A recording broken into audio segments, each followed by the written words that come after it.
Teenagers in Australia who use Instagram, Facebook and Threads are about to start seeing their accounts closed down. The tech giant Meta, which owns those platforms, says that that's ahead of a ban which comes into force in Australia in early December. The country's parliament voted this time last year to ban under 16s from using social media. It's the world's strictest law relating to social media and the way young people use it. Well, our Australia correspondent Katie Watson has more details. On December the 10th, there's what Australia is touting as a world-first ban under 16s. They're banned from 9 platforms: Facebook, Instagram, Snapchat, TikTok, X, YouTube, Threads, Reddit and Kik. But what Meta has done today, now they own Instagram, Facebook and Threads, they have said that they've begun to email and text under 16s, basically warning them that they'll be deactivated from their accounts from the 4th of December. That's just under a week before the ban is due to come into force, and nobody under 16 will be able to open a teen account either. Now, Meta has also made the announcement in the statement, made the point once again that although it shares the government's goal of safe, age-appropriate experiences online, that it doesn't agree with this ban. It doesn't think that is the way to do it, removing young people from their communities. Of course, this is a ban that has caused a lot of discussion here in Australia. Katie Watson there. Well, let's speak now to Sarah Davies from the Alana and Madeline Foundation. That's an Australian charity which works to prevent violence against children. Welcome to BBC News. Do you think this is going to make a difference? Thanks for having me. It will make some difference.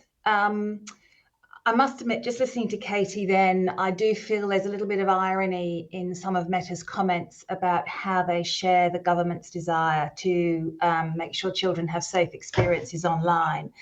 Because actually, if the platforms like Meta had originally designed products that didn't harm children, we wouldn't actually be in this position. So look, it will make some difference. I think the way to think about it is less about, it's not about keeping children away from social media and tech. It's more about keeping big tech and social media away from children. How easy will it be to enforce something like this? Look, technically, actually pretty easy. The platforms can do this in an instant. The CEO of TikTok in Australia is on record as saying a couple of years ago, it takes them 3 seconds to identify a user's age online.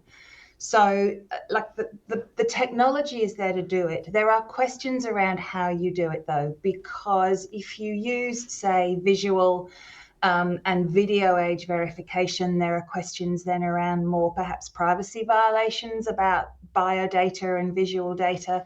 If you use things like formal ID cards, again, there are questions then around data security. So technically, it's quite possible. The question, I think, in our minds is going to be how much will platforms enforce this?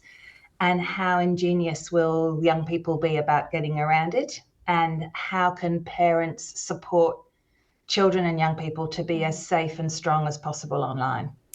And Sarah, just tell us a bit more about the work you do and set that into context with how much of a problem you see social media in the way that children use it. I mean, I have a niece, she's starting to use social media. I think we're all worried generally, aren't we, about younger people using these platforms, but I wanted to draw on your experience and work that you've done.